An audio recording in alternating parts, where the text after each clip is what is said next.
Гласот на Америка на македонски. Преку една деценија вашиот прозорец кон САД. А сега, директно од студиото во Вашингтон, Добро вечер. Го гледате ТВ журналот News Flash на Гласот на Америка на македонски јазик, а јас сум Лилица Китановска. Американскиот председател Барак Обама сега вели дека верува оти на истополови двојки треба да им биде дозволено да стапат во брак. За ова ќе зборуваме многу во емисијава, а пред тоа за другите вести. Американските федерални резерви одобрија кинески банки во државна собственост да влезат во американскиот банкарски пазар. Американската централна банка синоќа ја одобри апликацијата на индустриската и комерцијална банка на Кина, најголема банка во оваа земја, да купи 80% од акциите на американската филијала на банката на Источна Азија. Ова историски потек за кој американски владени лица велат дека е резултат на напредокот на Кина по бројни прашања, вклучувајќи го преземањето чекори кон поотворен и пазарно ориентиран финансиски систем. Германската канцеларка Ангела Меркел вели дека структурни реформи во поддршка на мерките за штедење, наложени од национални влади, е единствениот начин Европа да ја преживее сегашната должничка криза. Олимпискиот факел за годинешниве Олимписки игри во Лондон денеска беше запален во Грција, родното место на древната Олимпијада. Носителите на факелот заминуваат на 7-дневно патување низ Грција, пред тој да се упати за Британија на 18 мај. Во Британија факелот ќе биде носен 70 дена, покривајќи близу 13.000 километри низ околу 1000 села, пред да стигне до Олимпискиот стадион на денот на отварањето на игрите на 27 јули. Во голема промена на чувствително, социјално и политичко прашање за американците, председателот Барак Обама вчера кажа дека сега поддржува истополов брак. Ова е голема изјава овде во САД, зашто потенцијално отвара прашање на раздор пред председателските избори во ноември. Личниот став на Обама за истополовите бракови беше болна точка за американската заедница на хомосексуалци и покрај неговата, како што има кажано, поддршка без преседан за еднакви права на двојките од ист пол. Хомосексуалците се посилна политичка сила и важен извор на донации за кампањата за реизбор на Обама во 2012.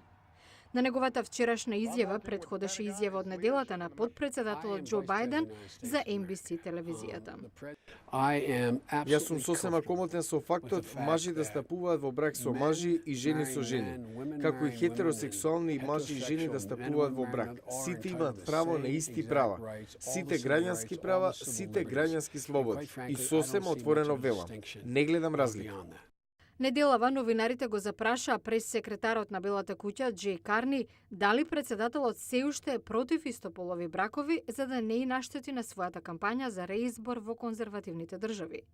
Вчера председателот зазеде став без преседан по ова прашање, како што ќе видиме од неговото интервју со ABC телевизијата закажано токму на оваа тема.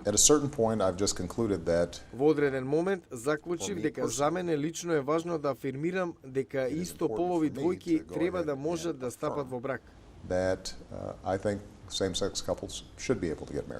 Обама притоа спомена за неговиот притисок да се прекине со "не прашувај, не кажувај" политиката во американската армија и опозицијата на неговата администрација на актот за одбрана на бракот, што го дефинира бракот како унија меѓу маж и жена. Тој рече дека сето тоа е одраз на определбата за еднаков третман на хомосексуалците. Политичките аналитичари велат дека промената на ставот ќе ја зацврсти поддршката за Обама од оваа заедница, кога ќе му се спротистави на председателскиот кандидат од Републиканската партија, неверојатно Мит Ромни. Ромни од своја страна вака реагираше. Мој став е дека бракот е однос меѓу маж и жена, и јас тој став го држам подолго време и немам намера да го менувам. Во вторникот во Северна Каролина гласачите покажаа дека се на линија на Ромни, но истражувањата на јавното мислење покажуваат оти државата е речиси подеднакво поделена по ова прашање. Еден ден во годината многу забавни паркови во САД се затворени за општа публика. Ролер, костери и друга опрема од овие паркови стануваат средства за специјално образовно искуство. Гласот на Америка ќе ви каже што учат децата овде. Може да е тешко да се поверува, но овие деца се на час.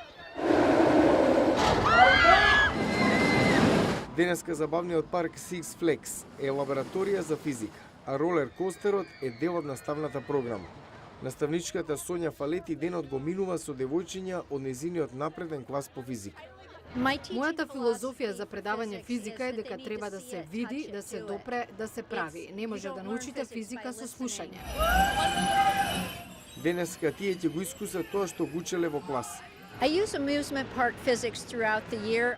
Кога учиме за забрзување, зборувам за овој Джокерс Джинкс и пресметуваме. За 3 секунди оди од 0 до 95 км на час. Пример за кружно движење е Riddle Me This и зборуваме зошто се чувствувате залепен за зид. Учениците на Фалети носат инструменти да им помогнат во пресметките додека се возат. This measures G's. This measures centripetal force when we go on the circle rides. You can get the ups and downs of the Можете да ги добиете качувањата и симнувањата преку податоците од барометерот. Кога се чувствувате тешко, долу сте. Пердув лесни сте кога одите преку At брдо. this point, I was going over the hill. Джесика Тейлор вели дека искуството во паркот направило да свати дека физиката е повеќе од математички равенки. Whenever I'm on the road, Ова направи да мислам колку математика има зад нив, кога инженерите ги дизајнирале. Кейт Фогарти вели дека знаењето дека има наука за забавниот парк не го прави местото помалку забавно. I think it's even more. Мислам дека е позабавно зашто сваќате што се случува и зошто не испаѓате од седиштето. А тоа е целата поента. Сите деца сигурно нема да бидат инспирирани да станат инженери. Но барем сите ќе мислат на физика додека се возат на ролер костерот. Меги е мистериозна фигура која живее во подрум во Лос Анџелес. Тврди дека е патник низ времето, која се вратила за околу 30 години да ги подготви луѓето за тоа што ги чека. Гледајте на утре ако сакате да знаете што е тоа. Утре во Newsflash.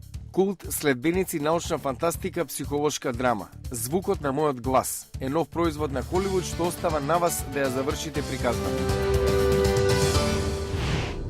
Тоа е се за оваа емисија на нашата интернет страница glasnaamerika.com останува отворена, како и поканата да не бидете пријатели на Facebook. Јас сум Лилица Китановска од Вашингтон, а вие го гледавте Newsflash на Гласот на Америка на македонски. Пријатна вечер и до гледање до утре.